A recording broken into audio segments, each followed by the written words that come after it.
तो hello everyone. तो आज का हमारा जो टॉपिक है वो है अपना, हम जो हमारी क्लास चल रही थी वो चल रही थी हमारी फार्माकोकाइनेटिक्स की, ठीक है ना। उसमें जो हमारा था, हमने जो इसके प्रीवियस में देखा था एब्जॉर्प्शन, डिस्ट्रीब्यूशन एंड जो हमारा सी पॉइंट है अपना, जो है इसमें ड्रग मेटाबॉलिज्म मीन्स मेटाबॉलिज्म, ठीक है ना।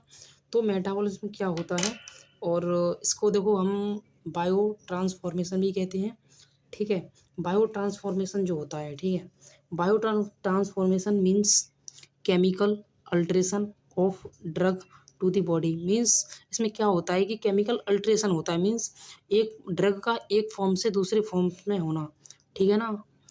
Which means conversion of lipid soluble और नॉन पोलर कंपाउंड।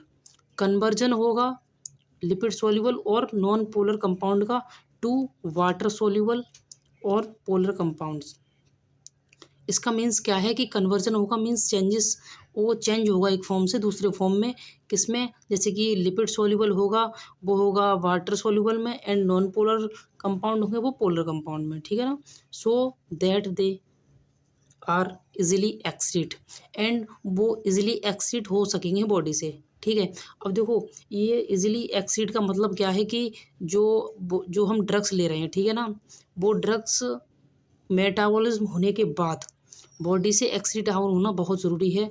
क्योंकि क्या होता है, ड्रग्स का जो टॉक्सिसिटी हो सकती है बॉडी में, ठीक है ना, अगर ड्रग्स का मेटाबॉलिज्म नहीं होगा तो, ठीक है ना। अब देखो यहाँ पे क्या है कि मेटाबॉलिज्म होने के बाद जो केमिकल अल्ट्रेशन हो रहा है, यहाँ पे केमिकल अल्ट्रेशन हो रहा है, मींस इसका ये है कि जो जो ड्रग्स है वो एक फॉर्म से दूसरे फॉर्म में चेंज हो रही है, ठीक है ना। एक फॉर्म से दूसरे फॉर्म में जब होगी तो क्या होगा, बॉडी बॉडी में जैसे कि यहाँ पे लिखा था कन्वर्जन होगा, ठीक है ना। कन्वर्जन होगा लिपिड सॉल्यूबल का वाटर सॉल्यूबल में, नॉन पोलर कंपाउंड का पोलर कंपाउंड में, एंड वो क्या था कि जो इजीली एक्सिट हो जाएगी, ठीक है ना। अब देखो, इसकी जो साइट होती है मेटाबॉलिज्म की, ठीक है ना, वो हम स्टडी करते हैं। मेटाबॉलिज्म की जो साइट रहती है वो है अपनी लीवर, ठीक है ना। देखो, एक मेजर है, ठीक है ना, मेजर साइट है लीवर की, ठीक है। तो हम बोल सकते हैं कि liver is the major site of the drug metabolism. Drug metabolism की एक जो मेजर साइट होती है वो तो होती है लीवर, लेकिन अदर साइट्स भी होती हैं, जैसे कि देखो, हम जैसे कि हो गई अपनी किडनी है, लंग्स हैं, ठीक है, testis, skin, intestine, plasma and brain, ठीक है ना। ये हमारी जो है माइनर है, माइनर हम बोल सकते हैं माइनर साइट। और जो मेजर है वो हमारा लीवर है, ठीक है ना। जो मेटाबॉलिज्म होता है वो हमारा मेजर साइट रहती है, वो लीवर रहती है। बाकी जो अपनी अदर साइट्स रहती हैं वो है kidney, lungs, testis, skin, intestine, plasma and brains, ठीक है ना। अब देखो, इसके बाद नेक्स्ट पॉइंट जो आता है इसमें, वो आता है अपना बायो ट्रांसफॉर्मेशन। जो बायो ट्रांसफॉर्मेशन रिजल्ट इन, इसका मतलब है कि जो ड्रग्स थी, ठीक है ना, अब मेटाबॉलिज्म हुआ, एंड अब ड्रग के साथ क्या क्या हो सकता है, ठीक है ना। जो ड्रग्स थी पहले उसका मेटाबॉलिज्म हो गया, ठीक है ना, अब ड्रग के साथ क्या क्या हो सकता है। तो यहाँ पे 3 केसेस आपको देखने को मिलेंगे। तो देखो क्या होता है कि जैसे कि फर्स्ट अपना दे रखा है, यहाँ लिखा है कि जैसे कि एक्टिव ड्रग लेंगे, ठीक है ना। जैसे कि हम बोले तो जैसे कि एक्टिव ड्रग ली हमने, ठीक है ना, कोई ड्रग थी वो एक्टिव फॉर्म में थी, हमने बोली, ठीक है ना। वो लेने के बाद मेटाबॉलिज्म हुआ, ठीक है ना। मेटाबॉलिज्म होने के बाद वो इनएक्टिव फॉर्म में हो गई, ठीक है ना। कोई ड्रग है, हमने एक्टिव फॉर्म में ली, ठीक है ना, उसके बाद उसका मेटाबॉलिज्म हुआ, देन वो ड्रग क्या है, इनएक्टिव फॉर्म में हो गई, या फिर बोल सकते हैं कि लेस एक्टिव फॉर्म में हो गई, ठीक है ना। जैसे कि एग्जाम्पल, ये पैरासीटामोल है और प्रोप्रेनोल है, ठीक है ना। ये बीटा ब्लॉकर्स होती हैं, जैसे कि मेटोलॉल्स, और मतलब काफ़ी इसमें रहती हैं, 2-3 ड्रग्स और रहती हैं क्लासिफिकेशन में इसके। और पैरासीटामोल ये एक एनसेड है, ये बीटा ब्लॉकर्स है, ठीक है ना। ये ड्रग्स क्या होता है, अगर हम इनको एक्टिव फॉर्म में लेते हैं तो क्या होता है, इनएक्टिव फॉर्म्स में हो जाती हैं और लेस एक्टिव ड्रग्स हो जाती हैं, ठीक है ना। अब देखो हम आगे चलते हैं, इसके 2 केसेस और हैं, ठीक है ना। अब देखो, जो हमारा सेकंड केस है इसमें क्या है कि ड्रग थी वो एक्टिव फॉर्म में ली हमने, ठीक है ना। उसके बाद क्या हुआ, मेटाबॉलिज्म होने के बाद उसका जो जो मतलब कि उम, उसका जो फॉर्म था, जैसे कि एक्टिव ड्रग थी, ठीक है ना, हमने एक्टिव फॉर्म में ली। उसके बाद क्या था, उसकी जो मेटाबॉलिज्म होने के बाद उसकी जो एक्टिव थी वो और ज़्यादा एक्टिव हो गई, ड्रग्स क्या हो गई, ड्रग और ज़्यादा एक्टिव हो गई, एंड उसका जो मेटाबोलाइट था वो और बढ़ जाएगा, ठीक है ना। जैसे कि कोडीन है। कोडीन क्या होता है, जैसे कि एक्टिव फॉर्म में लिया हमने, लेकिन उसका मोर एक्टिव फॉर्म था मॉर्फिन, ठीक है ना। अब जैसे कि सेकंड है अपने डिजॉक्सिन, वो डिजिटॉक्सिन।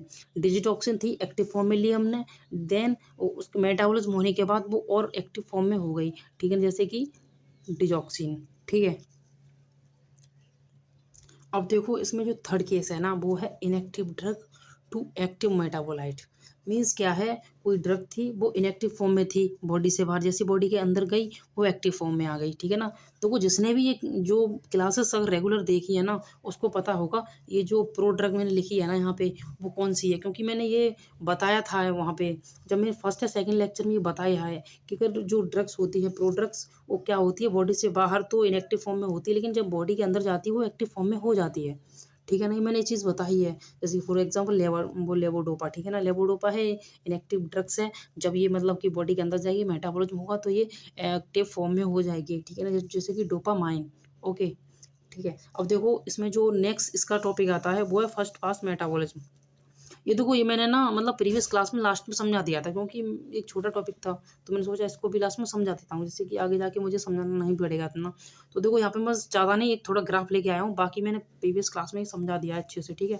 तो यहाँ पे बस ज़्यादा नहीं, मैं थोड़ा बहुत समझाऊंगा, ठीक है ना। यहाँ पे एक ग्राफ के थ्रू, जैसे कि मैंने यहाँ पे लिख रखा है metabolism of a drug, it is pass from the site of absorption in the systemic circulation. देखो क्या है कि जो ड्रग्स होती है या फिर मेटाबॉलिज्म है, और किसी ड्रग का वो पास होगा किसके द्वारा होगा, एब्जॉर्प्शन से, ठीक है ना, एंड सिस्टमिक सर्कुलेशन में चला जाएगा, ठीक है, ये चीज़ थी। अब देखो यहाँ पे मैंने एक ग्राफ बनाया है, वो क्या एक दर्शाता है कि जैसे कि ये टाइम और ड्यूरेशन है, ठीक है ना, ये कंसंट्रेशन है।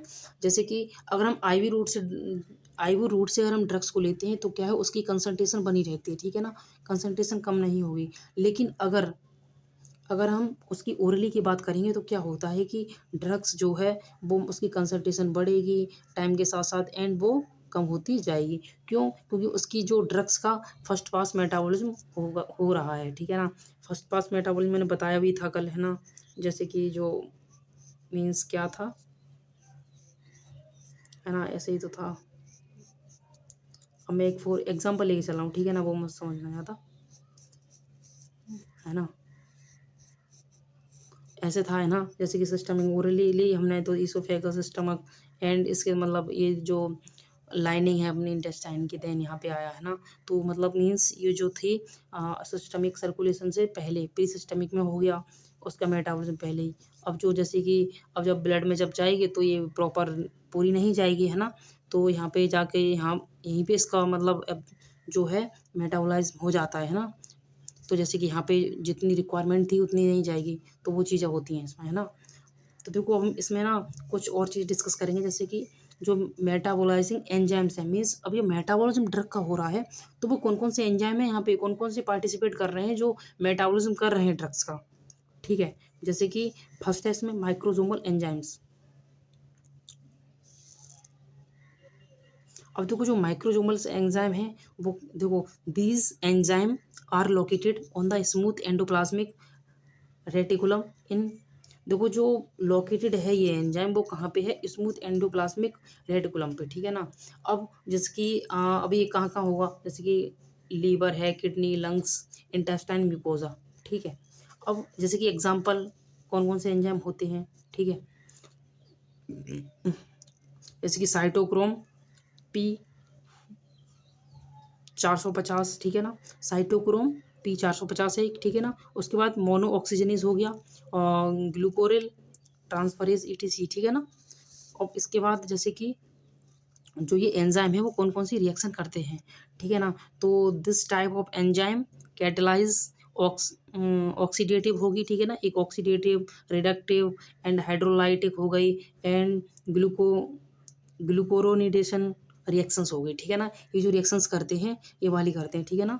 तो देखो अब हम चलते हैं, एक और इसका पार्ट रहता है, जैसे कि मेटाबॉलिज्म एंजाइम थे, फर्स्ट था अपना माइक्रोजोमल एंजाइम, और जो सेकंड है अपना वो है जो अपना सेकंड है वो अपना नॉन माइक्रोजोमल एंजाइम, ठीक है। अब क्या होता है इसमें देखो, these enzyme are present in the cytoplasm and mitochondria and of the hepatic cells. Means जो है साइटोप्लाज्म और माइटोकॉन्ड्रिया जो है हेपेटिक सेल के उसमें होता है, प्लाज्मा में होता है, ठीक है। अब एग्जाम्पल इसमें फ्लेवोप्रोटीन ऑक्सीडेज हो गया, एस्ट्रेज हो गया, एमिडेज, है ना, एंड उसके बाद कॉन्जुगेस हो गया, ठीक है ना, ये एंजाइम्स रहते हैं इसमें। अब ये जैसे कि ये रिएक्शंस कौन कौन सी करते हैं वो है, जैसे कि these enzyme catalyse all conjugations, many hydrolytics and some oxidation and reduction reactions, ठीक है ना। तो हाइड्रोलाइटिक रहेगी, ऑक्सीडेशन रहेगा, रिडक्शन रहेगी, ये रिएक्शंस होती हैं, ठीक है। अब देखो उसके बाद आती हैं अपने जो है फैक्टर अफेक्टिंग, ठीक है ना, मीन्स कौन कौन से फैक्टर हैं जो अफेक्ट करते हैं मेटाबॉलिज्म को। फर्स्ट जो आता है अपना एंजाइम इंडक्शन। तो देखो इसमें फर्स्ट है एंजाइम इंडक्शन। इसमें क्या होता है, ड्रग की जो मेटाबोलाइजिंग है वो इंक्रीज होगा, increase drug metabolising of the enzyme by the several drugs और केमिकल्स के द्वारा, ठीक है। और इसमें सेकंड है एंजाइम इनिबिशन। तो जब एंजाइम का इनिबिशन हो जाएगा तो ड्रग्स का जो मेटाबोलिज्म है वो डिक्रीज हो जाएगा। तो इसमें वही दे रखा है कि decrease drugs metabolism ability of enzyme, ठीक है। अब इसमें जो नेक्स्ट है वो है अपना कि इन्वायरमेंटल केमिकल, ठीक है ना, जो इन्वायरमेंटल में केमिकल्स हैं जैसे कि पेस्टिसाइड्स हैं, इंसेक्टिसाइड्स हैं, एंड जो हैवी मेटल्स हैं, स्मोकिंग है, टेम्परेचर्स, इनका भी इफेक्ट रहता है बहुत ज़्यादा, ठीक है। अब देखो उसके बाद एज हो गई, एज भी अपनी जो है बहुत ज़्यादा इफेक्ट डालती है, एक फैक्टर है मेटाबॉलिज्म का, ठीक है ना।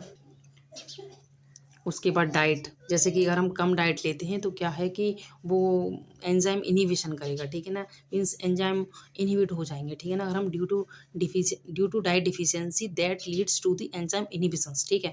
सेक्स डिफरेंसेस हो गए, प्रेगनेंसी है, अब जैसे कि डिजीज स्टेज है, अगर कोई हेपेटिक कोई प्रॉब्लम्स है ना, डिसीज़ है वो, उसके बाद हार्मोनल इम्बैलेंस, ठीक है ना, हार्मोन का इम्बैलेंस होना, ठीक है, वो सारी चीज़ें रहती हैं इसमें।